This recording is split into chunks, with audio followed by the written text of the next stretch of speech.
The first rejection email arrived at 9:12 a.m. Malik Johnson stared at the screen without opening it. He already knew what it said. He always did. The subject line alone told the story. "We appreciate your interest, but..." He deleted it without reading further. By noon, there were 4 more. Malik leaned back in his chair and rubbed his eyes.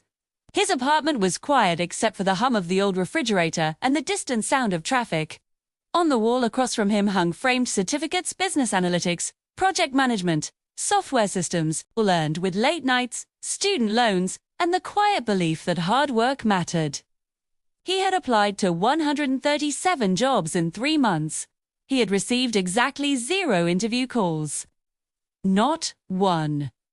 Malik wasn't guessing. He kept a spreadsheet. Company name. Job title. Date applied. Response. Most cells were blank. Some people told him the market was tough. Others said he should network more. A few well-meaning friends suggested his resume might need polishing. So Malik polished it. Then polished it again. Nothing changed. One evening, his friend Daniel stopped by. Daniel was white, same age, same degree, same graduating class. They had studied together, struggled together, dreamed together. Daniel glanced at Malik's laptop screen. "Any luck?" Malik laughed softly. Not amused. Just tired. Daniel hesitated. "Can I ask you something? And don't take it wrong." Malik looked at him. "Say it." Daniel took a breath. "What if it's your name?" The words hung in the air. Malik's jaw tightened. "My name?" Daniel nodded slowly. "I read an article. Companies filter resumes. Sometimes unconsciously. Sometimes not." Malik stared at the wall. "You think Malik Johnson is the problem," he said. Daniel swallowed. "I think maybe try an experiment." Malik closed the laptop. "No," he said quietly. "I'm not erasing myself to be acceptable." Daniel didn't argue. 2 weeks passed. More rejections. Then one night, Malik opened the spreadsheet again. His chest felt heavy. Something between anger and exhaustion sat in his throat. He remembered his father's voice. "Sometimes you prove a point by surviving. Sometimes you prove it by exposing the lie." Malik copied his resume. He didn't change the education. Didn't change the experience. Didn't change a single skill. He changed only the name. Malik Johnson became Michael Johnston. He stared at it for a long time before saving the file. The next morning, he applied to the same jobs again. 3 days later, his phone rang. Unknown number. Malik almost didn't answer. "Hello, here, may I speak with Michael Johnston?" Malik's heart skipped. "This is Michael. We'd love to schedule an interview." He hung up and sat in silence. An hour later, another call. Then another. By the end of the week, he had 6 interviews scheduled. 6. Same resume, same experience. Different name. Malik didn't celebrate, he felt sick. At the first interview, the recruiter smiled brightly when Malik appeared on screen. There was a pause. Just half a second too long. "Oh," she said, "I didn't expect." Malik smiled politely. "A black man." Her smile stiffened. No, of course not." They continued. Anyway, the questions were sharp. Suspicious. Different from what Daniel had described in his own interviews. "Can you really handle pressure? Do you think you'll fit into our culture? Have you ever had conflicts at work?" Malik answered calmly. Professionally, 2 days later, he received the rejection. But 3 others moved forward. One company invited him for an in-person final round. The office was glass and steel, clean, expensive. Everyone looked the same. As Malik waited, he watched employees glance at him, then away. The hiring manager shook his hand firmly. "Michael, right?" "Yes," Malik said. "The interview went well." "Too well at the end?" the manager smiled. "We'll be honest. You're our top candidate." Malik nodded. "I do have one question," Malik said. The manager leaned back. "Sure. If my resume had the name Malik Johnson," he asked calmly, "would I be sitting here right now?" Silence. The manager's smile faded. "That's hypothetical," he said. "So is diversity," Malik replied. He stood up. "I won't be accepting the offer," Malik said. "But thank you for proving my point." That night, Malik wrote a post. He didn't name companies, didn't insult anyone, didn't shout. He just told the truth. He posted screenshots, timelines, data. He ended with one line. "Nothing changed but my name. Everything else did." The post exploded. Shares, comments, stories pouring in. People saying, "This happened to me." Parents saying, "This is my son." Recruiters arguing, defending, denying. News outlets reached out. Malik agreed to one interview. Just one. On camera, he spoke slowly. "This isn't about me getting a job," he said. "It's about how many people never get the chance to be seen." The company released a statement. Apologies. Internal reviews. Promises. Malik didn't wait. He started consulting, helping companies audit hiring practices, teaching bias without shaming. Some listened, some didn't. But the lie had been exposed. Months later, Malik finally accepted a job under his real name. On his first day, a young black intern stopped him in the hallway. "You're Malik Johnson," the intern said quietly. "The resume guy."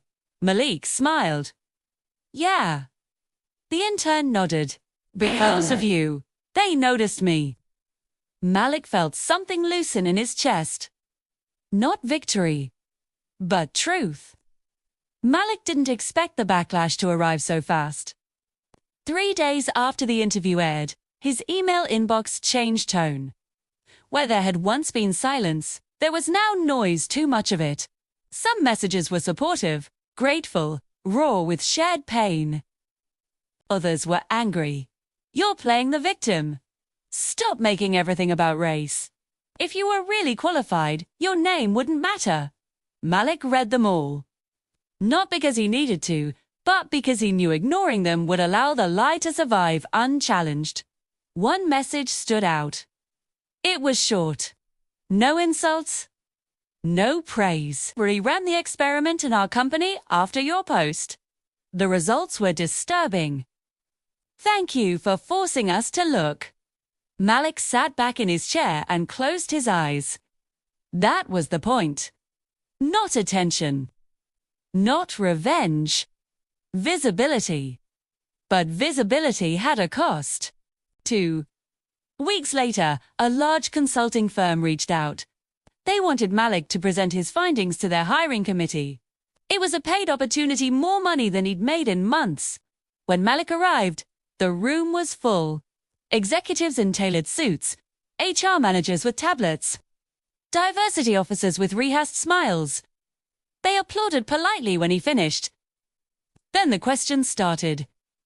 "Do you think intent matters? Isn't this more about socioeconomic background? How do we know this isn't just correlation?"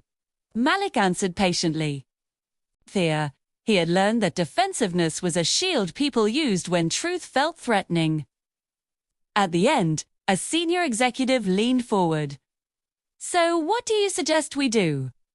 The man asked. Change the system overnight. Malik met his eyes.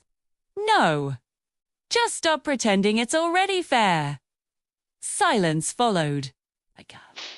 After the session, a young woman approached Malik in the hallway. She was shaking slightly. I work in recruiting, she said. I didn't believe this before. I thought I was objective. She swallowed. I wasn't. Malik nodded. Most people aren't. That doesn't make you evil. It makes you responsible. That night, Malik received another call. Liz. One surprised him. It was from his mother. I saw you on TV, she said softly. Malik smiled. You always said I talked too much. She laughed, then grew quiet. Your father would have been proud. Malik looked down at his hands. His father had worked 2 jobs. Never complained. Swords. Always believed that excellence would protect his son. It shouldn't have to be this hard, Malik said. I know, she replied. But I'm glad you didn't shrink. The following month, Malik was invited to speak at a university. Students filled the auditorium. Young, hopeful, angry. A black student raised his hand. So, what do we do? He asked. Change our names. Hide who we are. Malik shook his head slowly. No, he said, you don't change yourself to survive injustice. You expose it so fewer people have to patoo. Another student asked, Did it hurt? Seeing proof like that? Malik paused. Yes, he said honestly. Fear, because it confirmed something I already felt but hoped wasn't true. After the talk, Malik sat alone in the empty hall. He thought about the version of himself from a year ago, refreshing his inbox, blaming himself, wondering if he just wasn't good enough. That version still lived inside him. One evening, Malik received an unexpected email. It was from the company he had confronted during the interview. They wanted to meet. Not for PR. Not for damage control. They wanted to apologize. Malik debated going. Part of him didn't care anymore. But another part knew that accountability mattered, even when it came late. The conference room was smaller than before. Less polished. The same hiring manager sat across from him. He looked tired. We audited our process, the manager said. Your data forced us to. He slid a report across the table. There were patterns we couldn't ignore. Malik didn't touch the paper. We lost good candidates, the manager continued. People who looked like you. Malik finally spoke. And what will you do differently? The manager hesitated. Blind resume screening. External audits. Real accountability. And ownership, Malik asked. Not just policy.